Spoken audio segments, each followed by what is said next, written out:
Good morning, YouTubers. Forest Boy here. Welcome to a beautiful day in the Forest of Dean. And it is a beauty. It's currently 4 degrees. It's the 7th of January. And it is a beautiful sunny day.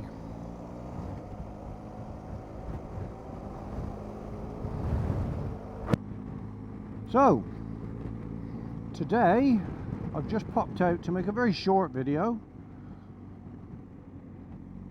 on 2 new items that I've got related to the bike. The first being a DJI Osmo Action 4 camera, which I have bought thanks to my wife and kids over Christmas. Ooh, how got off the ground then.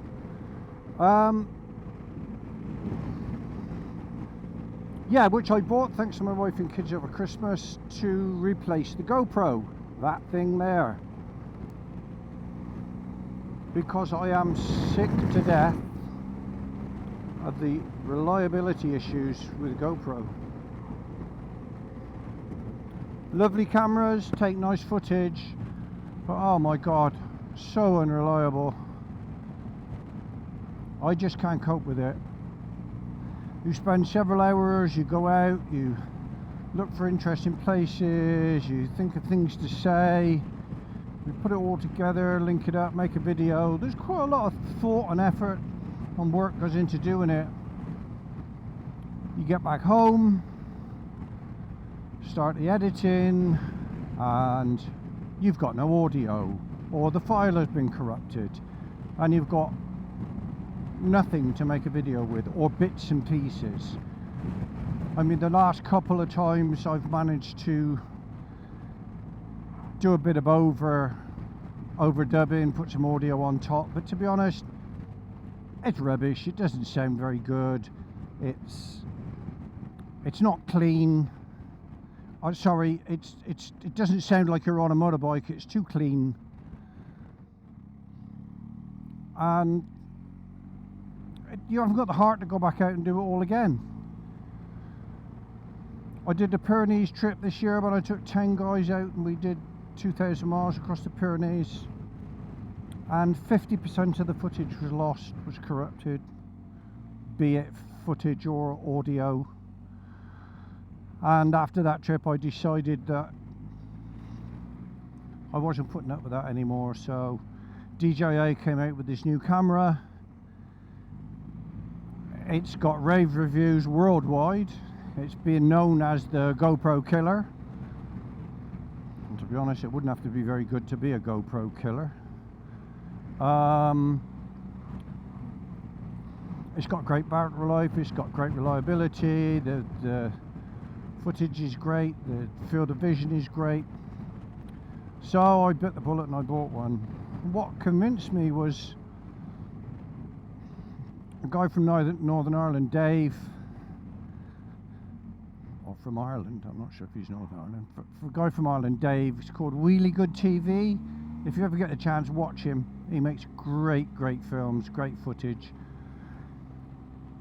Really nice guy, got a lovely way of talking, and he is a professional cameraman. That's what he does for a living, and he's dumped all his GoPros, not just for his motovlogging, but in his professional life as well, because he's been let down, he's been embarrassed by GoPros, gosh, this light, I've got to jump seeing this light. He's made films where, I don't know what this guy's doing. Sorry, start again. Yeah, he's a professional cameraman, it's what he does for a living, and he's dumped all of his GoPros. He's now exclusively DJI because he's been let down so many times by GoPros in his professional life, where he's been embarrassed by the failure of GoPro, and a lot of the times apparently in situations which can't be repeated. So that footage is gone, and obviously that's not good for his reputation. Wow, what people here. Mountain bikers.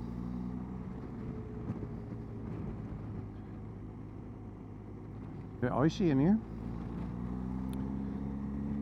So anyway, that was one of the reasons that, or the main reason, was the reliability issues and the fact that professional guys are all, not all, but a lot of them are dumping their GoPros and going to DJI. I've been out with it a couple of times, made a bit of trial, little short 5-minute trial videos, and they seem quite good. It links up to my DJI mic, which I've had for a long time, which is wireless, which is great because I haven't got wires dragging everywhere and dangling everywhere, which I hate.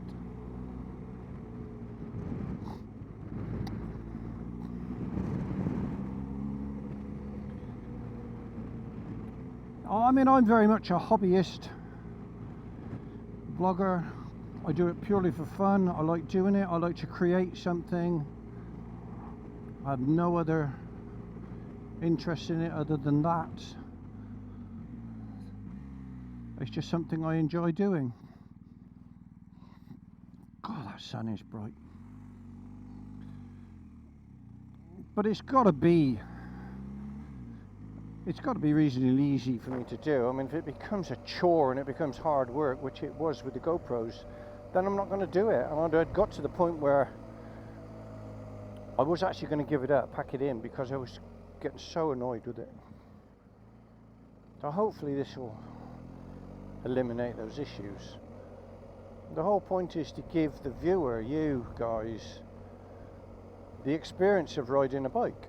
I want to make a video so that you feel like you're sat on the bike with me and you get the same experience.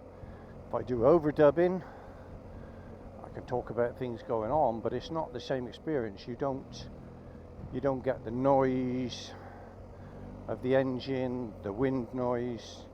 Now those things are all part of the experience of riding a bike, and you want to share that with your viewers. And with GoPro constantly losing audio, you can't share that with a viewer, you know, by overdubbing. It's got this bland voice in the background, which is not the same at all. So anyway, that's the reason for using the DJI. At the moment I've got it on auto settings pretty much. I did put an ND filter on this morning, but I've only got an 8. I couldn't get a 4, and an 8 was just too dark, so I took that back off. So I'm back on auto settings. I'm on super wide field of view. I'm filming at 4K 50 frames per second. I've got DJI mic plugged into the side. Rocksteady is on. That's about it really. It was very simple to set up. I mean, it really was 5-10 minutes and it was set up. Okay, I'd watched Dave's videos on how he'd got his set up. I was using ND filters on the GoPro, this one here. In fact, I think it's got an ND filter on it now. Yeah, it has.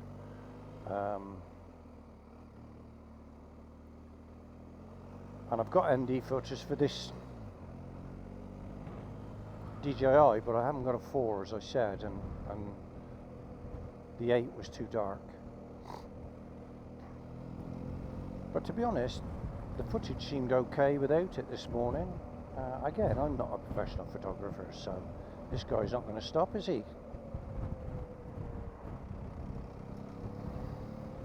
No chance.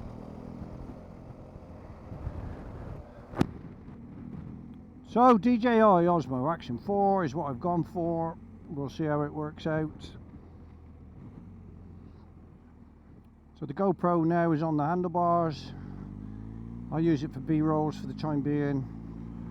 So it'll go on the handlebar, and it'll also go on the back on the top box. I've got a mount on the top box. So I would think for the Alps trip I've got coming up, it would be quite nice to see some rear footage and things like that. So we'll see how that goes. As I say, I'm not a professional, and I can't afford to put hours and hours and hours into doing it. It's very much a hobby, but I still want to make something that is reasonable. So that's the camera.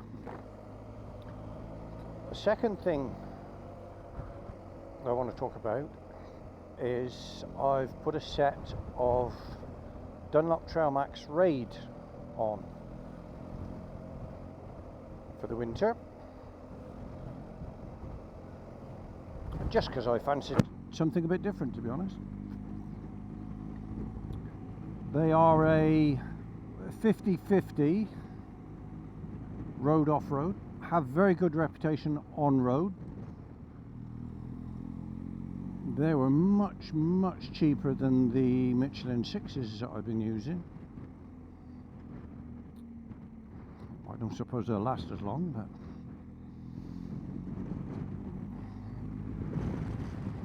I haven't had a chance to use them off-road yet. I've only done 100 miles on them.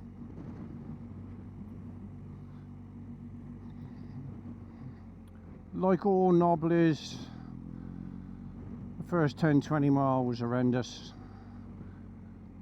In fact, the first corner you go into normally with knobblies, you think you're not going to get around it. But they bedded in quite quickly, to be honest. I've seemed to have cleaned the edges up, and they're going around corners okay now. The only thing I would say is they are very noisy. Gosh, they are noisy.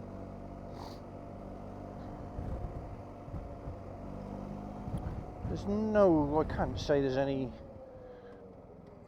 terrible vibration from them.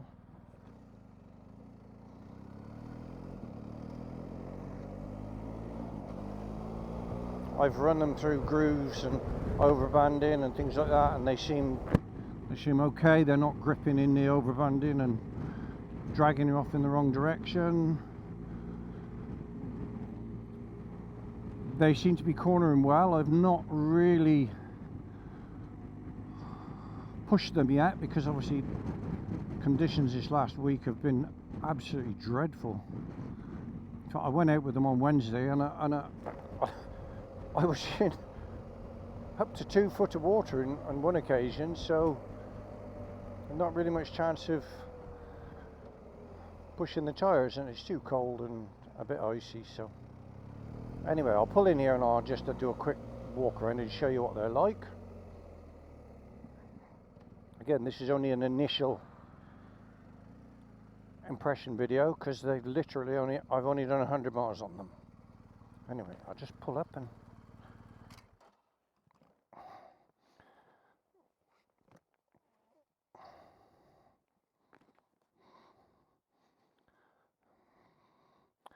Dunlop Trailmax Raid. As you can see, they've got a nice round profile. A lot of knobblies tend to be square, and as you corner they sort of drop off the edges. I've got to say, the first 20 miles these were like that, but now literally at 100 miles they actually feel quite nice in the corners. I'm not sure, a bit of warmer weather, how far I could push them, but then in the warmer weather I'd put Road 6s back on anyway. But again, they've been getting very good reviews on YouTube from some quite well respected guys, Richie Vida being one. That's the front one. Nice looking tyre. It feels good. You can see they've still got pips on them. They've not, they literally, as I said, done a very small mileage. But first impression is very good. I think I'm going to like them. We shall see. Yeah, this is the Raid. Dunlop Trailmax Raid. Seems like quite a nice tyre. if I could get close to 4,000 or a bit more than 4,000, I'll be chuffed to bits. I paid £260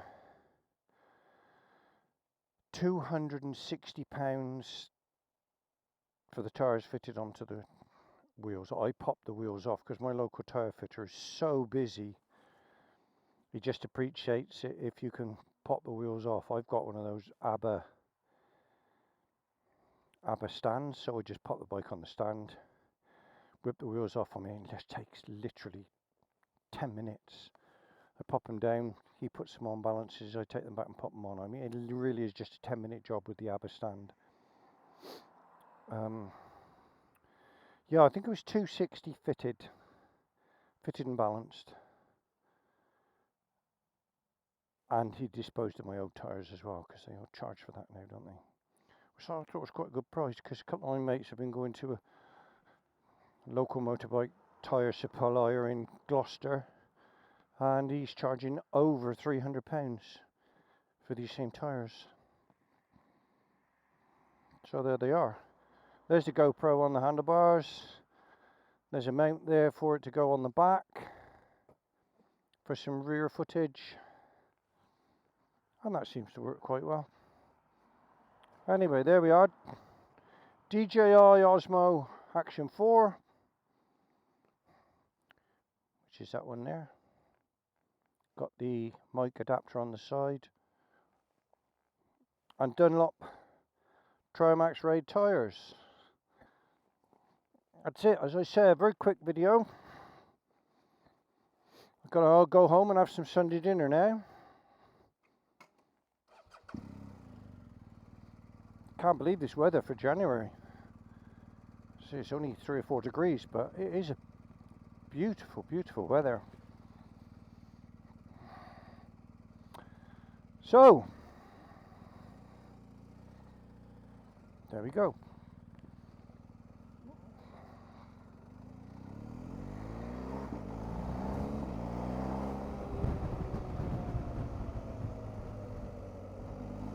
Gravel on these corners.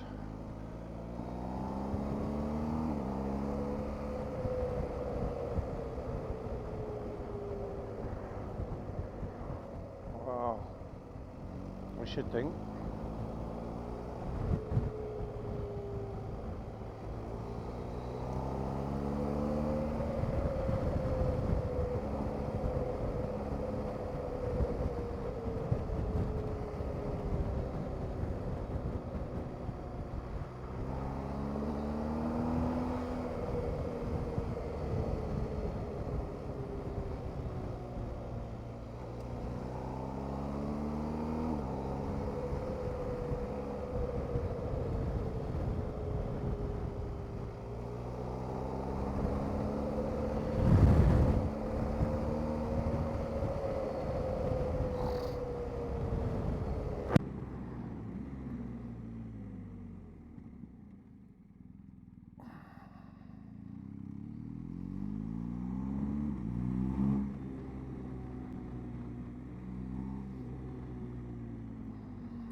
I've still not found a solution to my glasses steaming up inside my helmet. I've tried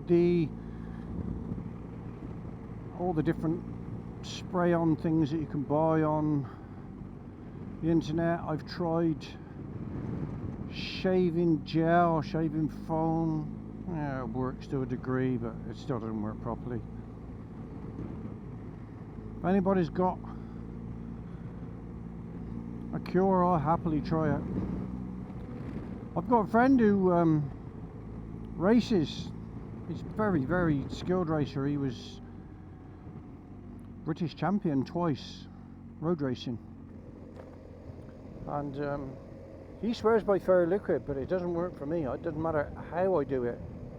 It just doesn't work for me. I don't know whether it's a coating on my glasses that prevent it from working or what, but it just does not work.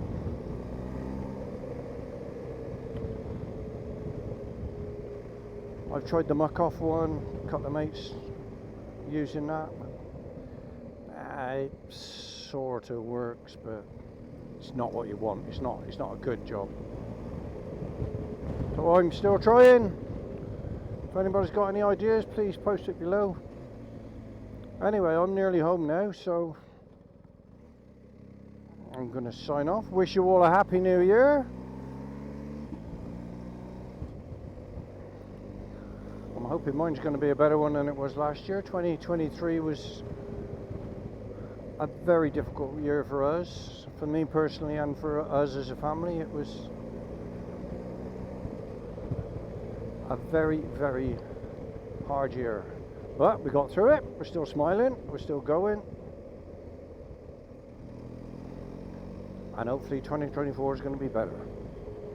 Anyway, Forest Boy signing off. Thank you for watching. If you like the content, give me a thumbs up, make a comment. If you want to see more, hit the subscribe notification button, and it'll let you know when I put some more up. And hopefully if I get on with this camera, I'll start doing a few more. Anyway, that's all for now. Thank you very much. Ride safe, take care. See you all again. Bye for now.